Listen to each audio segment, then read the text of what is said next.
Donald Trump just incriminated himself again. It's almost like he wants to go to jail at this point, or he wants us paying attention to the obvious criminal cover-up of the Epstein files, but he continues to make it clear how far he is willing to go and how many laws he will break to try to defend himself and all of his other pedo buddies. And he did so in a Wild Truth Social post that we are going to get into. But before we do, if I could quickly ask you to leave a like on this video, and if you haven't already and you enjoy our channel, to hit that subscribe button, because it goes a long way in supporting our work. Now, there's a bit of context for the post that Trump just made, because it comes as the FBI is scrambling and the DOJ is scrambling to cover up 1 million new Epstein documents, and Jessica Tarlow's response to that scramble is very important before we get into this post. Totally. 30,000 is a lot to get through. And, you know, the DOJ has been sitting on this for a long time. So you kind of would have thought that maybe they would have been better prepared for this moment, since it has been impending at least since Donald Trump won re-election. The Larry Nassar letter apparently is a fake as well. That got a lot of swirl today on social media.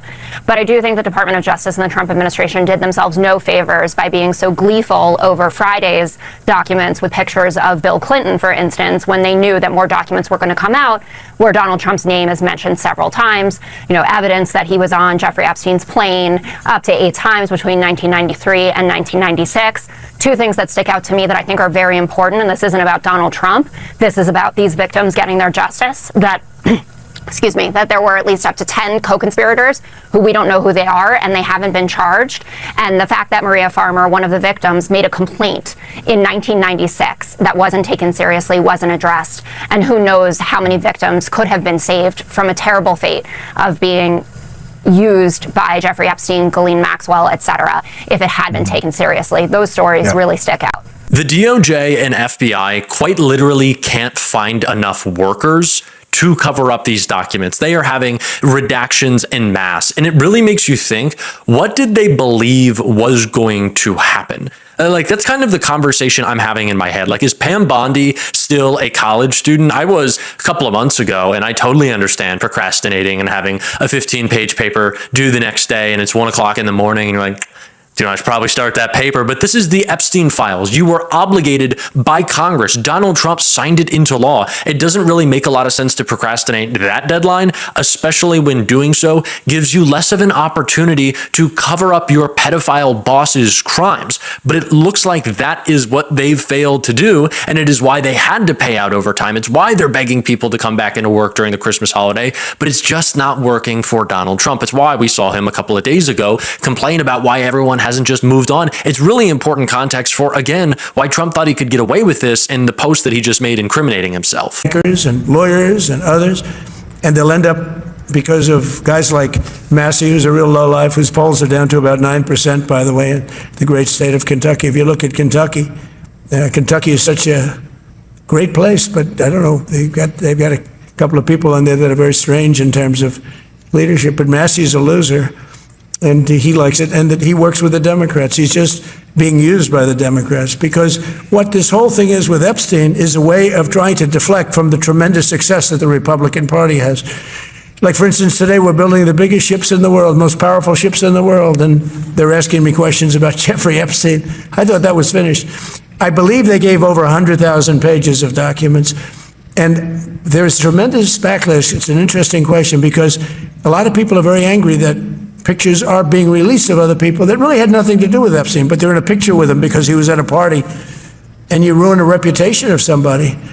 So a lot of people are very angry that this continues. A lot of Republicans are angry because of the fact that it's just used to deflect against a tremendous success. Look, we have 18. It does really seem like we were 100% right on the night that Donald Trump signed the Epstein files, that he believed that was it. On that night, I said, although that there had never been more attention paid to the Epstein files than when Donald Trump was signing the Epstein Files Transparency Act, it was incumbent upon us to keep on pushing, because they wanted us to believe that simply signing that piece of legislation meant the files had been released and everything was fine and we should just move on. But that was never going to be the case. We needed to apply increasingly more public pressure, and it is the reason why the DOJ is floundering right now, and it is the reason why Donald Trump facing down 1 million documents that need to be looked over and redacted for his his name, of course, embarrassing photos of him, more incriminating evidence that is already leaked out. It's why he's panicked so much, and it's why he took to Truth Social to give Pam Bondi a new directive in the face of all these documents and all the chaos in his White House. And it's just the most idiotic thing he could have said. Trump posted on Truth Social, now 1 million more pages on Epstein are found. DOJ is being forced to spend all of its time on this Democrat-inspired hoax. When do they say no more and work on election fraud, etc.? The Democrats are the ones who worked with Epstein, not the Republicans. Release all of their names, embarrass them, and get back to helping our country. The radical left doesn't want people talking about Trump and Republican success, only a long ago dead Jeffrey Epstein. Just another witch hunt. So Donald Trump, the man who signed into law the Epstein Files Transparency Act, is now telling Pam Bondi and his friends at the DOJ, his stooges, don't follow the law, just continue posting pictures of Bill Clinton and Democrats. Any Democrat you can find. That's what I want you to do. Donald Trump isn't saying, do what is intended in this law, bring forward transparency, bring justice to the victims, move forward with an investigation that you said was paramount at the beginning of this administration and all throughout your campaign, just embarrass Democrats. He didn't say release the full files and then we'll get to see Democrats be embarrassed. He just said embarrass Democrats. He's breaking the law. He's telling them selectively release files. This is a political operation. I want you to hurt my opponents. And the idea that no Republicans were pictured with Jeffrey Epstein, it's actually kind of funny. Do you know what Democrat has been pictured with Donald Trump? Has been pictured with Jeffrey Epstein the most? It's Donald Trump. Donald Trump said he was a Democrat in the 80s and the 90s and the 2000s. So actually, he is in some ways right. There is a photo with Epstein and a Democrat. There's lots of them. But that Democrat at the time was Donald Trump, who I don't think that we're going to actually call a Democrat. But in a little way, he's right there. He's the one who's going to be embarrassed. But may I say again that he is publicly instructing Pam Bondi in what honestly might be a DM again to break the law. He is incriminating himself, and the only person who is being embarrassed is Donald Trump. We have already seen this administration from the beginning decide that the DOJ was just going to be another political wing of the White House, going so far now in this Epstein cover-up to take over their communications team and say that the DOJ Twitter account has completely been seized so they can do Donald Trump's bidding. Like, if that's not embarrassing, oh my God, what type of idiot in the White House is like, guys, I know we've been trying out a lot of cover-ups. I know we've been bouncing around on ideas how to escape this pedophile scandal. Do you know what it's going to be? Some good tweets. That's what it's going to take. Crack the code, guys. We're going to put some memes up on the DOJ Twitter account. These people are idiots. They're so incompetent. The idea that messaging operation is going to save it, that's what Republicans have so wrong about all of this and why they talk about it like it's a PR scandal. Oh, we just need to get better PR. We just need to have a good week in the news cycle.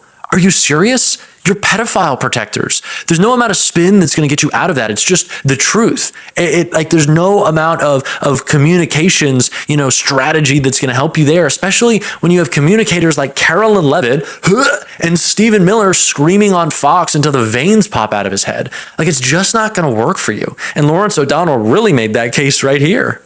Well, tonight, with the world now wondering about the 10 co-conspirators of Jeffrey Epstein referred to in some of the Epstein files released today, it is worth considering. What would an innocent person do? What would someone who is mentioned in the Epstein files do if he or she believed that he or she is totally innocent of any wrongdoing with Jeffrey Epstein? Former President Bill Clinton's office put out a statement saying, quote, "We call on President Trump to direct Attorney General Bondi to immediately release any remaining materials referring to, mentioning, or containing a photograph of Bill Clinton." And there it is. That is the model for how you handle this situation if you are in the Epstein files and you believe you did nothing wrong. Please feel free to now consider all of the prominent names you have heard this year associated with the Jeffrey Epstein, who have not demanded the immediate release of any materials referring to, mentioning, or containing a photograph of that person. Donald Trump has never demanded that. Donald Trump has done everything he could to prevent that from happening. Jeffrey Epstein's biggest business partner, Les Wexner, has never said, "Release everything about me that's in the Epstein files." And he is not saying it now, after his name emerged today in a 2019 Justice Department email titled Co-Conspirators. The email described attempts to subpoena the list of co-conspirators, which included Ghislaine Maxwell. A legal representative for Mr. Wexner told the New York Times that he was not a target of the federal investigation or considered a co-conspirator. He provided federal prosecutors with background information on Mr. Epstein and was never contacted again, the representative said. So I guess that settles that. If a lawyer for Mr. Wexner of Ohio says he did nothing wrong, that must settle it. I would love to have that lawyer for Mr. Wexner of Ohio join us here on this program and tell us whether he responded to a grand jury subpoena and whether he testified to the grand jury. I'd love to have Mr. Wexner of Ohio come here and tell us all about his relationship with Jeffrey Epstein, which no one has ever been able to understand or explain. Mr. Wexner is so much richer than Jeffrey Epstein could ever have dreamed of being, and no one's ever figured out why Les Wexner would be in business with Jeffrey Epstein in any way. So what was that all about? And we patiently await Mr. Wexner's lawyer issuing a statement saying that they demand immediately the release of all information in the Epstein files about him and any photograph of him in the Epstein files. It's not just a cover-up. It's not just a criminal cover-up. It's not just a corrupt cover-up. It is a stupid cover-up. They are bad at covering up. They don't know how to cover up. They talk about covering up. This administration is run by idiots. I'm tired of acting like that's not the case. We are certainly going to call them out on this show every single day. If you want to support that, as always, you can hit that subscribe button, leave a like on this video. If you stuck around to the end, drop a blue heart in the comments. Keep on fighting, y'all. Don't let them silence you. And until next time, I'll see you soon.